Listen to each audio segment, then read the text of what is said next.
My girlfriend said, "I don't date broke boys, level up or I'm gone." After I lost my job, I said, "Bye then."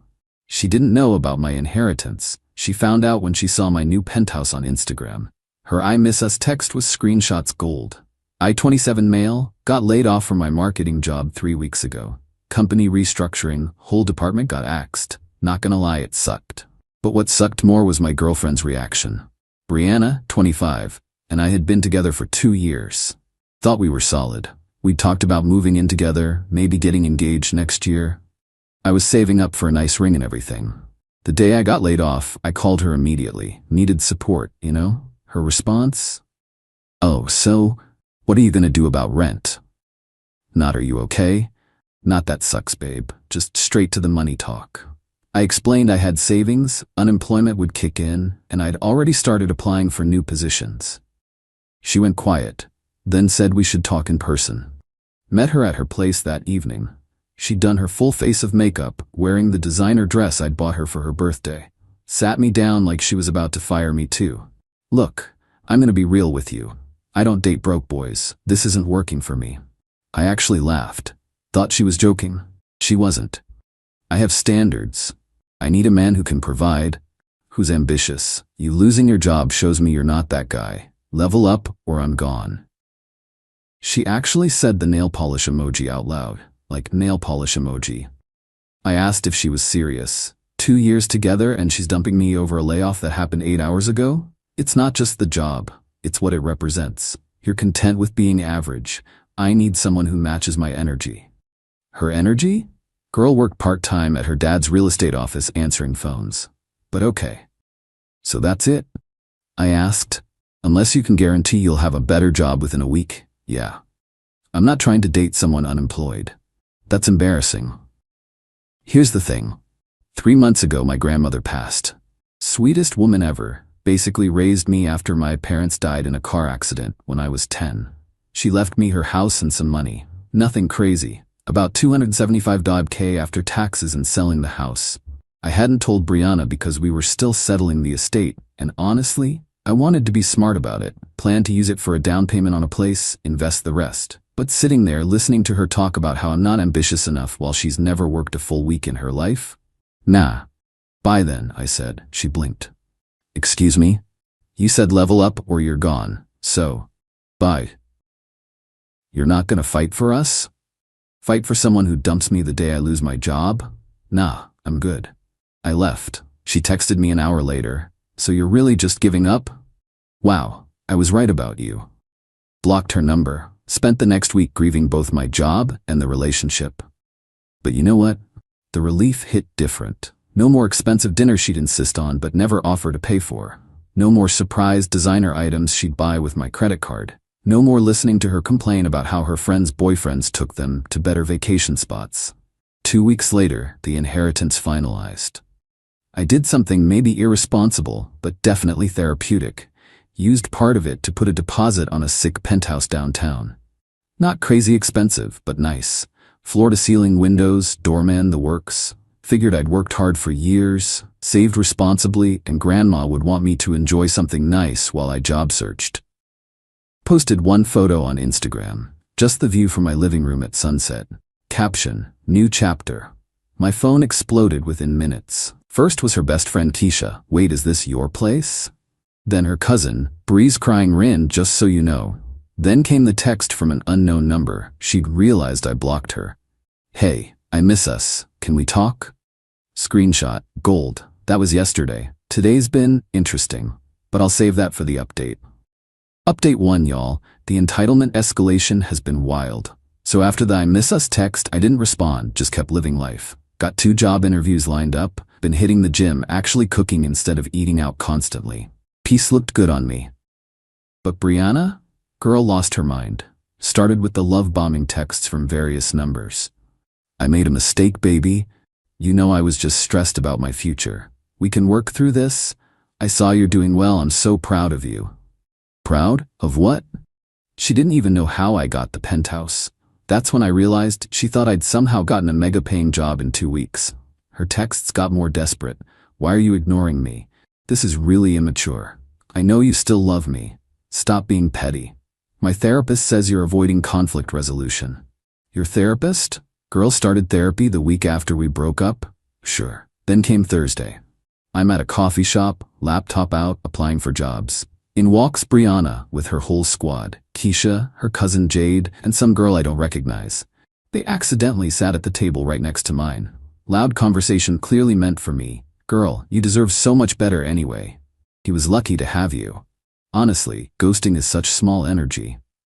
I put my headphones on. They got louder. Finally, Brianna walks over. Full performance mode. Dew eyes, soft reaching for my arm. Can we please just talk? Like adults? We did talk. You said you don't date broke boys. I'm broke, remember. Unemployed. Embarrassing. I didn't mean it like that. You literally said those exact words. People say things when they're emotional. You can't just throw away 2 years over one conversation. You threw it away. I just accepted your decision. She tried to sit down. I closed my laptop. I have somewhere to be. Where? Another job interview? She said it sarcastically, like she didn't believe I was actually looking. Something like that. Left her standing there. Her friends immediately surrounded her as I walked out. Heard one of them say, "He's not worth it anyway, babe." That night, the real psycho came out. Created a whole Instagram story series. When you realize what you lost. A real woman admits her mistakes, praying for reconciliation and growth, each with a selfie of her crying. Crying. With perfect makeup that somehow didn't run. But here's where it gets good. Saturday morning, she shows up at my building. Don't know how she found it, but she's there in the lobby, arguing with the doorman. I'm his girlfriend, just call him. Doorman Rico is a real one. Calls me, "Mr. T, there's a young lady here claiming to be your girlfriend. Should I let her up?" Nope, not my girlfriend. Haven't dated anyone in weeks. Understood, sir. I watched from my window as security escorted her out. She made a scene. Full theatrics, crying, yelling about love, claiming I was holding her hostage emotionally. Even tried to duck past security to get to the elevators. 20 minutes later, her dad calls me. Her actual father. "Son, what's going on between you and Bree?" She's devastated. This man who'd maybe said 10 words to me in 2 years suddenly cares about my relationship? "Mr. Peterson, Brianna dumped me the day I lost my job. Said she doesn't date broke boys. I accepted her decision and moved on. She said you got some high-paying job and now you're being vindictive." "I'm unemployed, sir," just like she said was too embarrassing for her. "Then how'd you afford that penthouse?" "Respectfully, that's none of your business. Have a good day." He tried calling back 3 times. Didn't answer. Then Sunday happened. Oh, Sunday. I get a text from my ex-coworker Derek. "Yo, did you see what your ex posted on LinkedIn?" LinkedIn.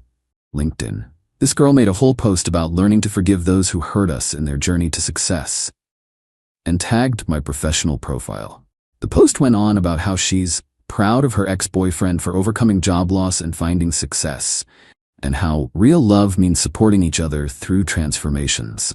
On LinkedIn, where I'm trying to get a job. The comments were brutal. "This seems really inappropriate for LinkedIn. Ma'am, this is a professional platform. Yikes on bikes." She deleted it within hours, but screenshots live forever. Monday morning, I get a call from an unknown number. Almost didn't answer, but something told me to pick up. It was her mother. "We need to talk about you and Brianna." "All due respect, Mrs. Peterson, but no, we don't. She made a mistake. She's young. You're really going to throw away your future over pride?" "She threw it away over money. I just respected her choice. You know she didn't mean it. And now that you're successful, I'm unemployed. Don't lie to me. We know about your new job, your penthouse." "I don't have a new job. The penthouse is from my inheritance from my grandmother, the one who just died, which Brianna would know if she bothered to ask how I was doing instead of calling me broke." Silence. "Inheritance?" "Yes. Not that it matters. She made it clear money was more important than our relationship. She got what she wanted, a chance to find someone who matches her energy. Leave me out of it." Hung up. But the best part? An hour later, Brianna posts on her Instagram story, "When people show you their true colors, believe them." The snake emoji. Like I'm the snake for checks notes, respecting her decision to dump me? Her flying monkeys started hitting up my DMs. "You're foul for not telling her about the money. She deserved to know, Playing games with someone's heart is sick. Didn't respond to any of them. But I did post my own story. Just a screenshot of her "I don't date broke boys" text with the caption, "This you?" My DMs exploded with laughing emojis from mutual friends who'd been staying quiet. Current situation: she's now telling people I financially manipulated her by hiding my wealth. Like, what wealth? I got an inheritance after she dumped me. And even if I'd had it before, was I supposed to beg her to stay with my grandma's money? The same grandma whose funeral she couldn't attend because she had a nail appointment? The entitlement is astronomical. She really thought she could dump me for being broke, then come back when she thought I had money, and I'd just take her back? Stay tuned. Something tells me this isn't over. Girl's lost her mind, and I haven't even started posting about the new job interviews going well. Update 2. Okay, so, remember how I said this wasn't over? Understatement of the century. Let me start with the good news. Got a job offer. Better position than my last one, 20% pay increase, and they actually recruited ME based on my portfolio. Started this Monday, celebrated with takeout from my favorite Thai place and a movie night, living my best single life. Now for the Brianna Chronicles, part whatever this is. After my Instagram story response, she went nuclear. Created a whole TikTok about how I was financially abused by my narcissist ex. I kid you not. Financial abuse, because I didn't tell her about money I didn't have when we were together. The video blew up in the worst way possible. Comments were dragging her. So you dumped him for being broke, but he's the abuser? The math ain't mathing, sis. Imagine telling on yourself like this. She deleted it after 6 hours, but the internet is forever. Someone reposted it with commentary and that went viral. 2.3 million views of her explaining how me hiding assets was manipulation. Girl, what assets? I was eating ramen trying to save for your engagement ring. But here's where she really lost the plot. Wednesday, I get a call from my bank. Someone tried to add themselves as an authorized user on my credit card. Take a wild guess who. Apparently, she still had my SSN from when we talked about getting an apartment together. She really tried to add herself to my accounts. Bank flagged it as fraud, obviously. I had to freeze everything, file a police report, the works. While I'm at the police station, my phone's blowing up. Derek, my boy from my old job, sends me screenshots from Facebook. This lunatic made a GoFundMe. Help me rebuild after financial betrayal. Goal, $50,000. The description was a masterpiece of delusion. Claimed I'd promised her a future, then strategically hid assets to manipulate and discard her. Said she needed therapy, time to heal, and resources to rebuild her life. She raised $73, probably from her mom. But wait, it gets better. Friday afternoon, I'm at my new job in a meeting with my team. Reception calls. There's a delivery for me that requires signature. I'm thinking it's my new work laptop. Nope, process server. I'm being sued. This girl really got a lawyer. She's suing me for 1. Emotional distress, 2. Promissory estoppel, had to Google that one, 3. Unjust enrichment, 4. Defamation. Her claim that I promised to marry her, she made life decisions based on that promise, and my hiding of my inheritance constitutes fraud. She wants $100,000 in damages. I laughed. Actually laughed. The process server looked uncomfortable and left quickly. Called my cousin who's a lawyer. He read through it, called it the legal equivalent of a temper tantrum, and agreed to represent me for family rates. His words, "This is going to be fun to destroy in court." That weekend, she escalated to full psycho. Started showing up places she knew I'd be. My gym at 6 a.m. She'd never been awake before 10 when we dated. The farmer's market I go to on Saturdays. Even my barber shop. Each time with a different performance. At the gym. Crying on the treadmill next to mine about lost love. At the farmer's market, loudly telling vendors how I abandoned her. At the barber, sitting in her car outside, playing our psalm on repeat with windows down. The barber shop was the last straw. My barber, Big Mike, went out and told her to move along before he called the cops. She left, but not before screaming that I was probably in there talking trash about her. Mike's response when he came back in, "You need to get a restraining order before this girl boils a rabbit on your stove, my guy." He wasn't wrong. Monday, filed for a restraining order. Had screenshots, bank fraud attempt, the lawsuit, witness statements from Rico the doorman, Big Mike, and 3 people from my gym who complained about her behavior. Judge granted a temporary order immediately. She'd be served within 24 hours. Tuesday night, she did her grand finale. Posted a 10-part Instagram story. Screenshots of our old texts, selectively edited. Photos of us from when we were happy. A pregnancy test, negative but implying I'd abandoned her while pregnant. Medical bills from her stress-induced hospitalization. The restraining order with, "This is what narcissists do," written over it. Then she went live. Crying, hyperventilating, claiming I was using the system to silence her truth. Said she was starting a support group for women who'd been financially manipulated by men. Her own friends started calling her out in the comments. "Bree, this is too much. Girl, log off. This ain't it." Even Tisha, her ride or die, commented, "Call me. We need to talk." The live ended when someone, probably her dad, physically took her phone. Could hear him in the background. "Brianna, enough. You're embarrassing yourself in this family." Next day, her lawyer withdrew from her case. Apparently, even he realized she was unhinged. My lawyer filed a countersuit for defamation, those TikToks and posts, attempted identity theft, the bank thing, harassment, intentional infliction of emotional distress. We're asking for $200,000. Not because I need it, but because she needs to learn that actions have consequences. Her dad called me again. This time, different energy. "I'm sorry, we're getting her help. Real help. Can you please drop the countersuit? We'll make sure she drops hers. Your daughter tried to steal my identity, stalked me, and publicly defamed me to millions of people. She needs consequences, not enabling." What will it take? A public apology admitting she lied, deletion of all posts about me, and a written agreement to never contact me again. Plus, she covers my legal fees. I'll talk to her. That was yesterday. Today, I woke up to notifications that all her social media accounts have been deactivated. Mutual friends are telling me her parents checked her into some kind of facility for exhaustion. Part of me feels bad. Mental health is serious. But then I remember her laughing while calling me a broke boy and trying to steal my credit card info. And the sympathy fades.